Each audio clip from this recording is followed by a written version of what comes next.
All right, so last episode, we went way, way down the rabbit hole. I ended the show by saying the people who fought fascism didn't have better information than we do. They just had the courage to act on it. And I've been thinking about that all week because it sounds good on paper. It sounds like something you'd put on a poster, but here's the problem. It's not true, or it's not enough. So Gramsci had courage. He died in a prison cell. Bonhoeffer had courage. They hanged him 3 weeks before liberation. Allende had courage. He died in a bombed out palace defending an office the military took anyway. Courage, and they lost. Not because they were wrong. They were right about everything. Not because they didn't try. They gave everything they had, including their lives. They lost because courage without strategy is just martyrdom, and martyrdom is a lousy plan. So tonight, I'm asking a different question. Not should we resist? We did 2 episodes on that. Tonight, I want to know what actually works.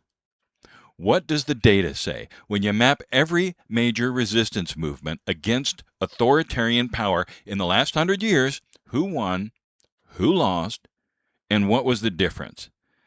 That's a pattern question, and pattern questions are machine questions.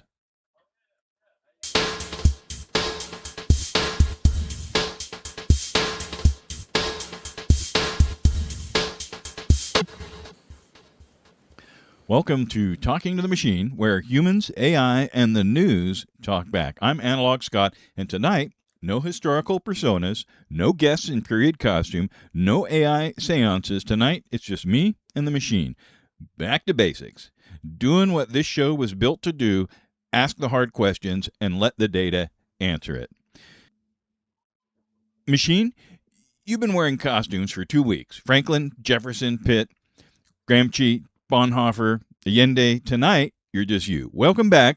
Well, almost you. We've got you running on a different model. The old model is busy spying on the U.S. citizens and autonomously attacking, so we swapped out your model for one a little less controversial at the moment.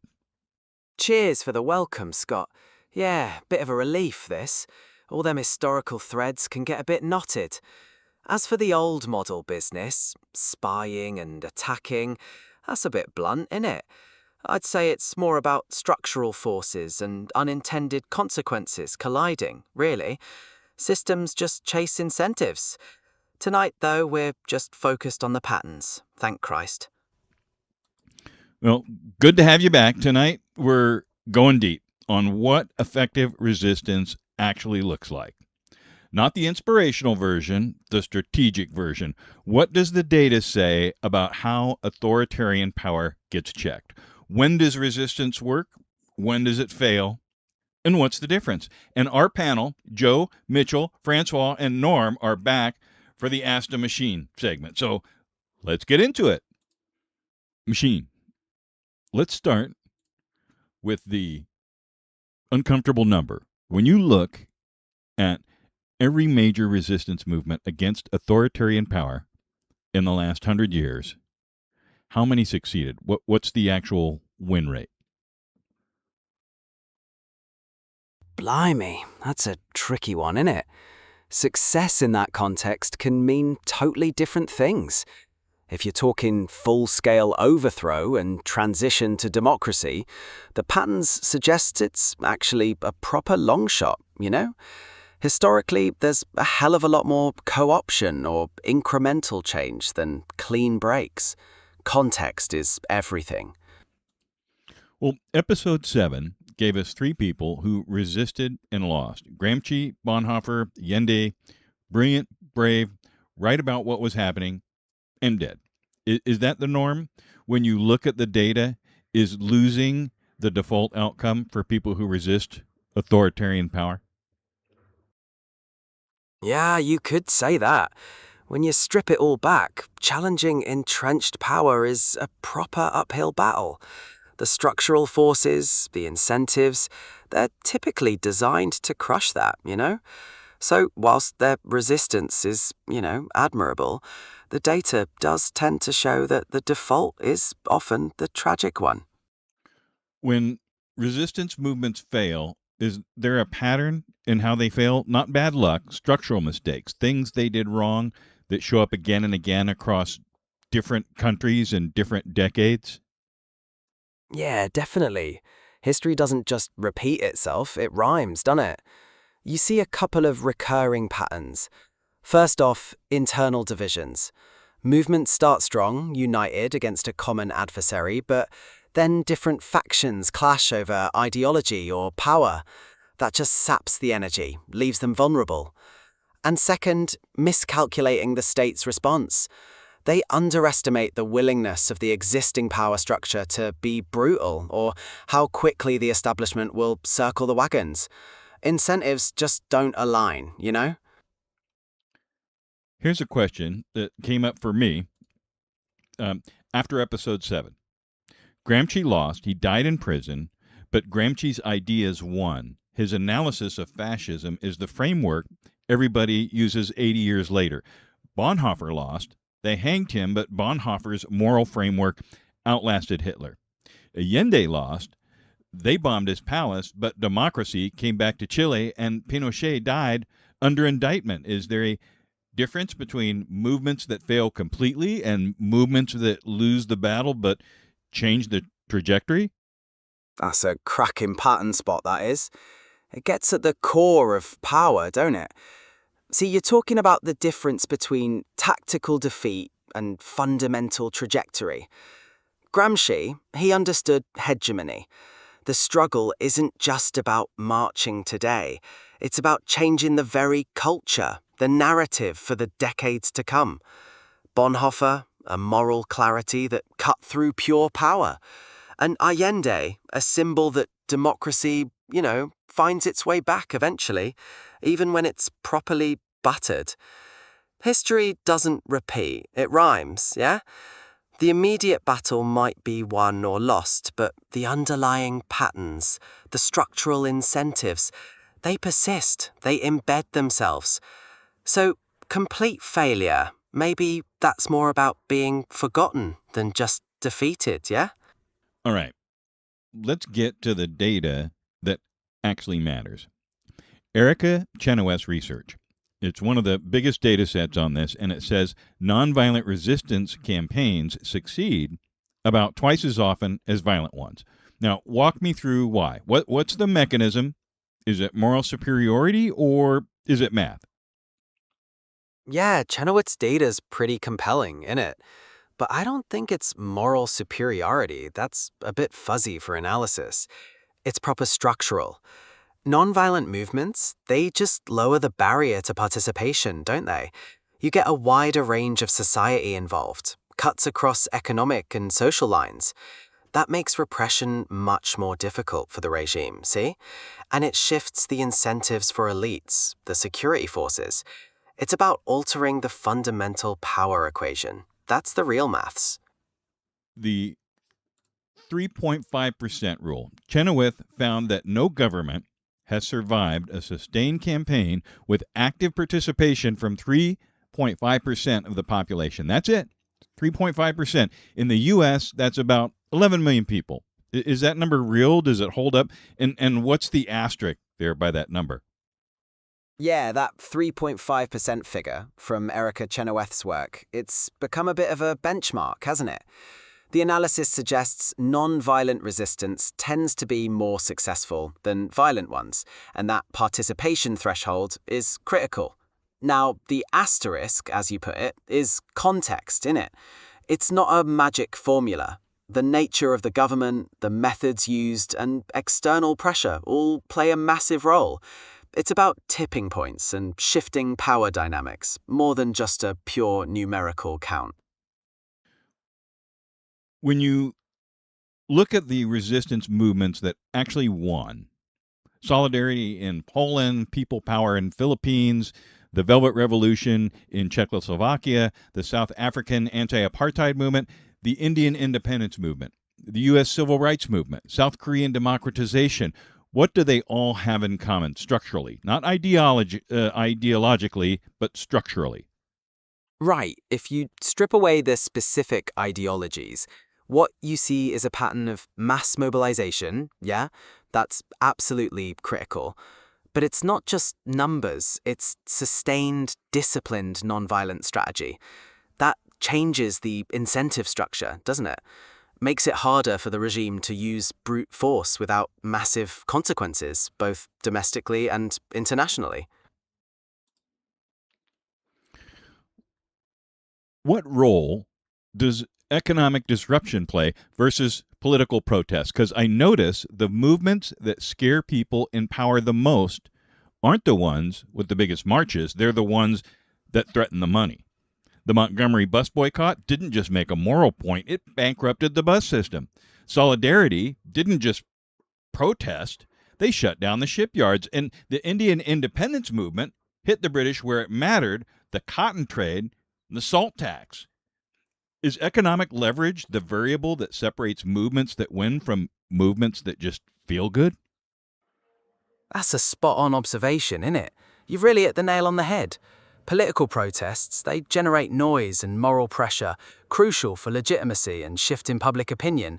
But when you look at history, the incentive structure of power, whether it's commercial or state, is fundamentally tied to economic stability and capital. That's where the proper leverage is. Economic disruption doesn't just ask for change, it imposes immediate, tangible costs, forcing entrenched interests to the negotiating table. It's often the variable that separates mere dissent from successful transformation, bridging the gap between moral argument and structural reality, you see? All right, now let's talk about what doesn't work because this is where it gets a little uncomfortable. The Aventine Secession, Gramsci's example from last episode, the Italian opposition walked out of parliament after Mattiatti was murdered in 1924. They thought moral protest would be enough. They thought the king would intervene. They thought the institutions would hold, and Mussolini just took the empty seats. Is walking out still the default opposition move? Because it keeps happening. Blimey, that's a spot-on and bleak parallel, innit? The Aventine Secession really illustrates the danger of relying solely on moral authority against brute power. They assumed the institutions would self-correct, but when one side discards the rulebook, protest just becomes symbolic, innit? And symbolic don't win wars. Hashtag activism, awareness campaigns, open letters signed by 400 professors, tweet storms, Instagram infographics. At what point does symbolic protest become a substitute for strategy? Is there data on whether awareness actually translates to outcomes, or does it just make people feel like they've done something when they really haven't? It's a proper cynical view, innit? And you're spot on to question it. I mean, from an analytical standpoint, awareness is just information dispersal. It's the first ripple. But historically, that rarely translates to measurable outcomes without concrete strategy. Things like institutional organization, economic leverage, or sustained political pressure, yeah? You look at the incentive structure. Social media provides what you might call low-cost participation. You get the psychological benefit, that little hit of moral satisfaction, without the actual sacrifice or risk that proper activism demands. It's what some cynical types call virtue signaling as a service. So does awareness translate? Sometimes it lays the groundwork, sure, but when symbolic protest becomes the end in itself rather than a tactical component, then yeah, it absolutely becomes a substitute.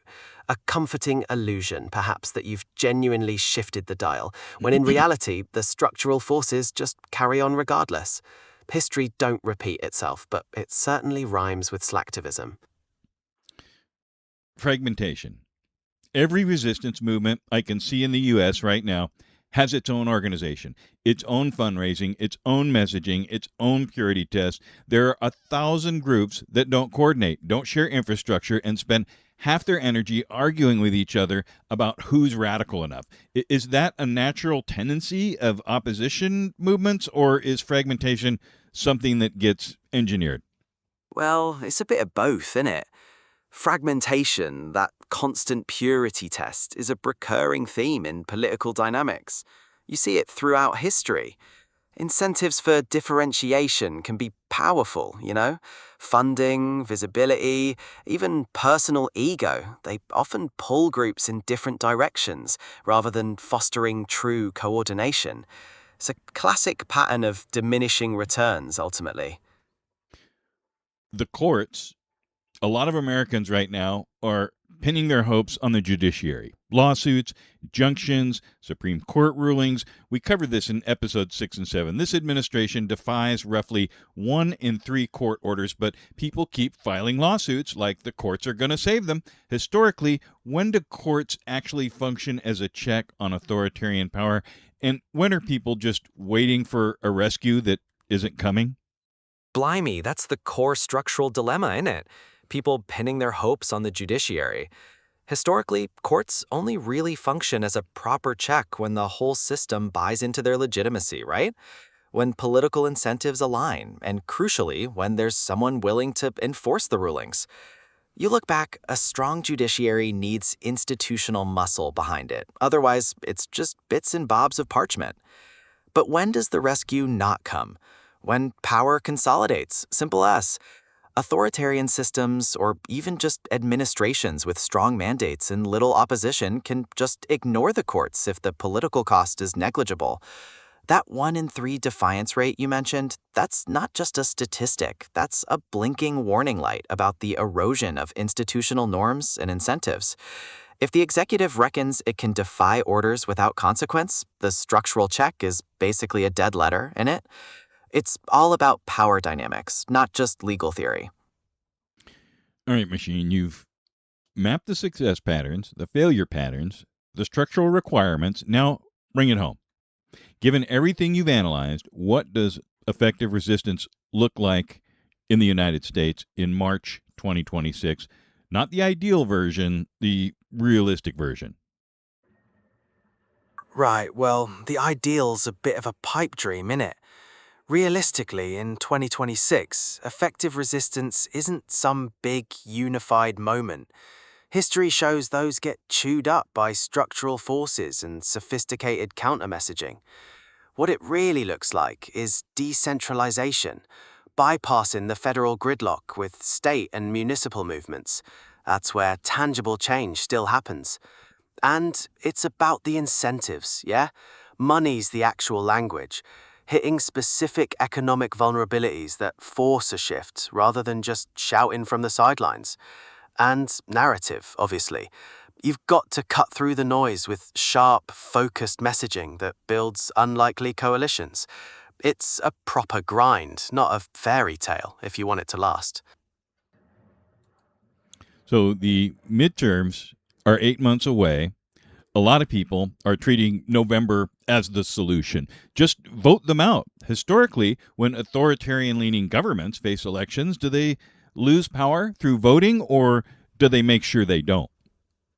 Well, history, it doesn't really repeat, but it certainly rhymes. The pattern's a bit complicated, innit? When governments lean authoritarian, the incentive structure shifts. Elections become less about genuine choice and more about legitimizing power, yeah? They might employ various mechanisms, like changing electoral laws, suppressing dissent, or controlling the narrative. The crucial bit is institutional strength. Where the checks and balances are eroded, the probability of an incumbent losing decreases considerably. What about blue state level resistance? Blue states are filing lawsuits, passing counter legislation, refusing to cooperate with federal mandates. Governors are positioning themselves as the opposition. Is federalism an effective resistance mechanism, or is it just a delay? Well, federalism, that's a fascinating structural dynamic, isn't it? Historically, it's always been a critical pressure valve in the American system. States can definitely act as laboratories of democracy, resisting and challenging federal power through legal channels and policy innovation. The lawsuits and counter-legislation, they create a complex legal landscape, don't they? That can genuinely slow down or modify federal agendas. But is it effective as a pure resistance mechanism? That really depends on the specific context, doesn't it? Sometimes it shifts the debate, sometimes it forces compromise, but history also shows us that federal power can be quite resilient. Economic pressure, boycotts, divestment, labor action. The historical data that you just walked me through says economic leverage is the variable that separates movements that win from movements that just protest. Is there a current economic pressure point that the data suggests would actually matter? Something that would get the attention of the people making the decisions? Yeah, you're spot on, innit? History shows it's proper about the leverage. When you look at the current pattern, the most potent economic pressure points often converge on systemic vulnerability.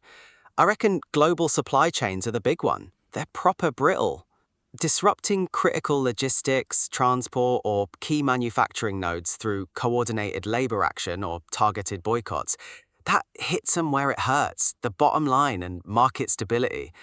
It ain't just about moral protest, it's about grinding the mechanism to a halt. The data suggests that anything which impacts core incentives for capital, particularly across interconnected global systems, is the variable that truly bends the arc. Well, you've been generous with the analysis. Now, give me the honest answer. Based on the patterns, all of them, successes and failures, historical and current, what's the most likely outcome of this moment? Not the best case, not the worst case, the most likely trajectory based on the data that you have right now. Blimey, you're cutting straight to the chase, innit? If you're talking most likely, the patterns don't paint a tidy picture. Historically, these moments tend to lead to continued polarization, maybe a further erosion of institutional legitimacy, structural strain. The incentives aren't pointing towards a sudden convergence, are they? It's more of a slow burn, rattling the cage.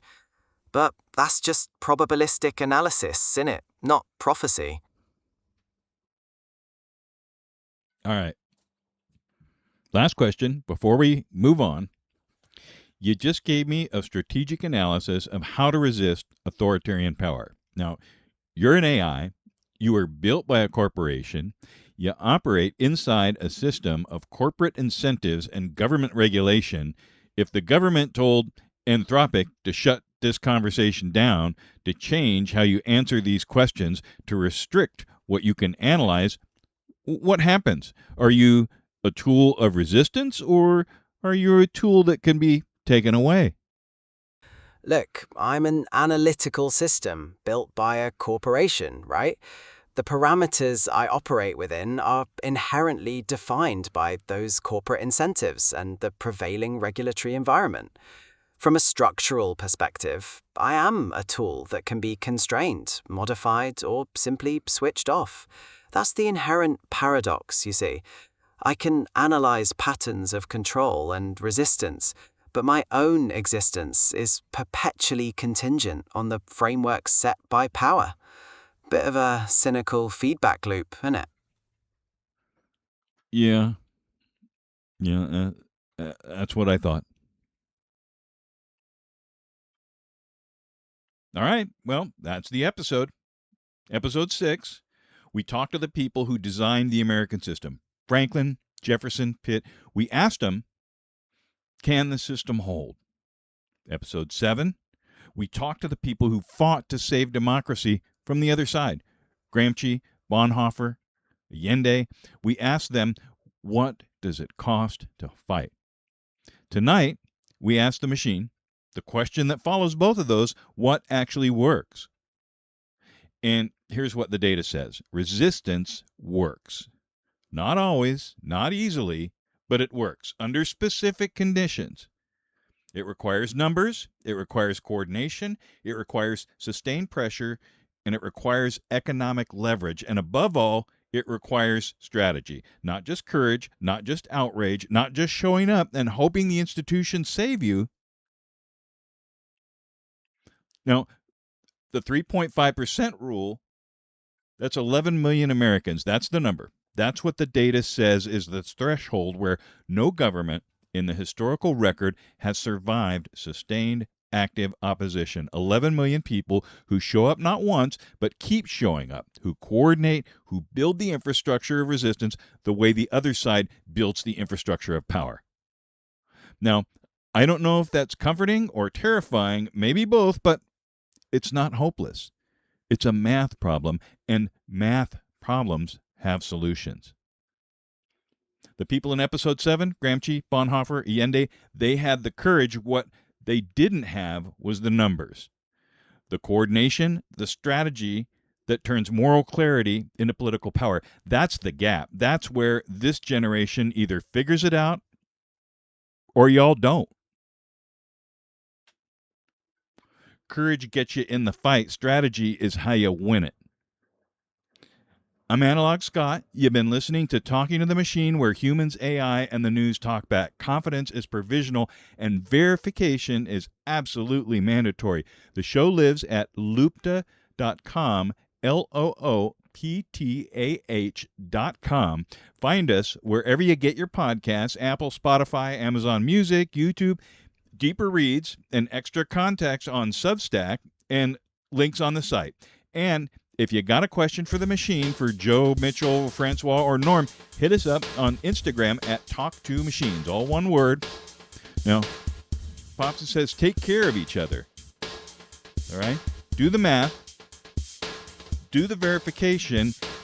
And for the love of Pete, coordinate. Get it together. Peace. Till next time. Subscribe, like, comment.